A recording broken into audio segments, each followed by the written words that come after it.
दोस्तों नमस्कार। आज सबसे पहले आप सभी को नववर्ष की हार्दिक शुभकामनाएं। आपका नया साल बहुत ही अच्छा बीते, मंगलमय रहे, ऐसी हमारे ईश्वर से कामना है। आज हम पामष्टी की बात करेंगे। हस्तरेखा में आज हम बात करेंगे सिमियन लाइन की। सबसे पहले तो आप यह जानें कि सिमियन लाइन होता क्या है। हथेली में ये हमारा हृदय रेखा है और ये हमारा मस्तक रेखा है। जब भी इसे बिल्कुल ही एक आसान भाषा में समझें, जब भी हथेली में हृदय रेखा और मस्तक रेखा का आपस में संबंध बन जाए तो उस रेखा को सिमियन लाइन कहा जाता है। संबंध बहुत तरह से बन सकता है। हम यहाँ पर आपको सिर्फ पामष्टी से नहीं बताएंगे, बल्कि जो जमकुंडली है, हॉरोस्कोप है, उससे भी हम बताएंगे कि जमकुंडली में ग्रह की क्या स्थिति रहती है जब हथेली में सिमियन लाइन बनता है। तो इसे हम आपको एस्ट्रो पामष्टी की सहायता से समझाएंगे। ये जो हमारा हृदय रेखा है ये चंद्र पर्वत को बतलाता है, अर्थात जो हमारा चंद्रमा जो है वह कैसा है, यह हमारा हथेली का जो हार्ट लाइन है, हृदय रेखा है, वह बताएगा। और जो हमारा मस्तक रेखा है यह जमकुंडली में बुध ग्रह को बतलाता है कि हमारे जमकुंडली में हथेली में बुध ग्रह कैसा है। नॉर्मली बुध पर्वत से भी देखा जाता है, लेकिन हम यह सिर्फ हृदय रेखा और मस्तक रेखा की बात कर रहे हैं और इसी पर हमें फोकस करना भी है, क्योंकि हमारी चर्चा सिमियन लाइन को लेकर के है। तो हृदय रेखा और मस्तक रेखा का संबंध बहुत तरह से बन सकता है। जब हृदय रेखा बिल्कुल ही सीधे से चलते हुए यहाँ तक आ जाए तो इस तरह की रेखा भी सिमियन लाइन होती है। या फिर जो हमारा मस्तक रेखा है यह मुड़ करके अगर हृदय रेखा से मिल जाए तो यह भी हमारा सिमियन लाइन है। कभी कभी जो हृदय रेखा है वह मस्तक रेखा से ही जुड़ जाता है, तो वह भी हमारा सिमियन लाइन है। तो इस तरह से जब भी हृदय रेखा और मस्तक रेखा का आपस में संबंध बनता हो तो इस स्थिति में तो ऐसी रेखा को सिमियन लाइन कहा जाता है।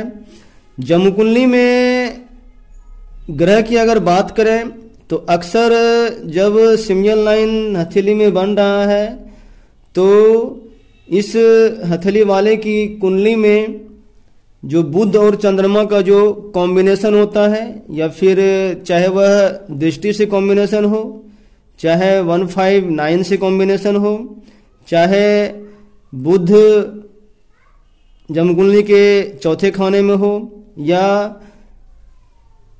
जो चंद्रमा है वह जमकुंडली के तीसरे, छठे या सातवें खाने में हो, या फिर जो मंगल है वह भी चौथे खाने में हो सकता है, या फिर जो शनि है वह भी चौथे खाने में हो सकता है। कहने का मतलब है कि जमकुंडली के चौथे खाने से जब भी बुध का, चंद्रमा का खास करके संबंध बने तो अक्सर ऐसे कुंडली वाले के हथेली में सिमियन लाइन होती है। लेकिन इसका जो ठीक उल्टा आप नहीं कह सकते हैं, अर्थात जब जन्मकुंडली में बुध चौथे खाने में हो, या फिर चंद्रमा सातवें खाने में हो, या फिर चंद्रमा तीसरे खाने में हो, या बुध और चंद्रमा साथ में हो, तो कोई जरूरी नहीं है कि उस कुंडली वाले की हथेली में सिमियल लाइन होगा ही। हो भी सकता है, नहीं भी हो सकता है। कुछ लोग ऐसा कहते हैं कि जब सिमियल लाइन होता है तो ऐसी स्थिति में उसकी हथेली में हृदय रेखा नहीं है या फिर मस्तक रेखा नहीं है, लेकिन ऐसी कोई बात नहीं है, दोनों मिला हुआ है। इस तरह से आप सिमियल लाइन को इस तरह से आप दिखला सकते हैं। ये यहाँ तक ही रह जाए या यहाँ तक से आगे बढ़ जाए, चाहे ये यहाँ से आगे बढ़ जाए, तो सभी स्थितियों में यह लाइन सिमियल लाइन ही कहलाएगा। अब ऐसे जो जातक हैं उनका स्वभाव कैसा होता है, अर्थात जो उनका नेचर है, सिमियल लाइन अगर बन रहा है तो ऐसे व्यक्ति का स्वभाव क्या होगा, किस तरह का होगा। तो नॉर्मली तो ऐसे लोग बहुत ही लगनशील होते हैं। कोई भी काम अगर करते हैं तो उसे जो भी हाथ में ले लिए हैं तो उसे पूरा करके ही दम लेते हैं, क्योंकि यहाँ पर दिल और दिमाग दोनों मिल के काम कर रहा है। इसलिए ऐसे व्यक्ति जो भी मन में ठान लेते हैं करना है तो करना है, वह उसे अंजाम तक पहुंचा देते हैं। और थोड़ी शिक्षा में इन्हें रुकावट आती है क्योंकि बुध शिक्षा है।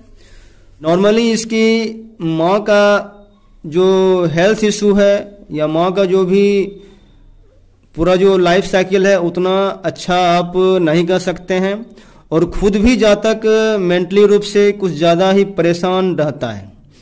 भावुकता जो है वह दिल पे कुछ ज़्यादा ही हावी होता है, और अक्सर ऐसे व्यक्ति के जो प्रेम संबंध हैं कुछ ज़्यादा ही बनते हैं, लव अफेयर कुछ ज़्यादा ही रहते हैं।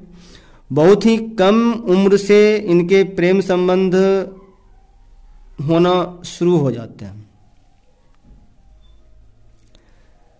नारी ज्योतिष में इसे बहुत ही खराब योग कहा गया है, डर्टी सेक्स योगा कहा गया है। यह जमीन जायदाद में भी प्रॉब्लम कर सकता है, शिक्षा में भी बाधा कर सकता है, रुपये पैसे का भी नुकसान करवा सकता है। तो कुल मिलाकर के यह अच्छा योग भी है एक अर्थ में कि यह जातक को एक काम करने का जुनून देता है, और वहीं फिर इसके कुछ नेगेटिव इफेक्ट भी हैं। तो कुछ सिम्टम हैं जिसके वजह से जातक को कठिनाई का सामना करना पड़ता है, खास करके जो लव अफेयर के सेंस में है। तो वो अगर बच के रहते हैं या बहुत ही ज़्यादा उसमें इन्वॉल्व नहीं होते हैं तो फिर उनके लिए बहुत अच्छा है। ऐसे व्यक्ति जोश और जुनून में कुछ भी कर सकते हैं, खास करके जब जन्मकुंडली में बुध और चंद्रमा का कॉम्बिनेशन बन रहा हो, और जो उनका पोजीशन है जन्मकुंडली में खास के छठे खाने में, 12वें खाने में, 8वें खाने में बन रहा हो, तो यह अच्छा संयोग, तो यह अच्छा योग नहीं है। ऐसे जातक को बहुत ज़्यादा डिप्रेशन होने के कारण वह कुछ भी कर सकते हैं, खुद को ख़त्म करना या फिर सामने वाले को ख़त्म करना। ऐसे व्यक्ति अक्सर अपने प्रेम संबंध में इतने ज़्यादा घुल मिल जाते हैं कि लिव इन रिलेशनशिप में भी रहना शुरू कर देते हैं, इसलिए उससे बचना चाहिए। ऐसी इनकी फितरत हो जाती है, एक फ्रिकल माइंड बोल सकते हैं। इसलिए ऐसे व्यक्ति को लव अफेयर से बचना चाहिए, क्योंकि ज़्यादातर ऐसे ही केस में या तो खुद की ज़िंदगी दांव पर लगती है या फिर सामने वाले को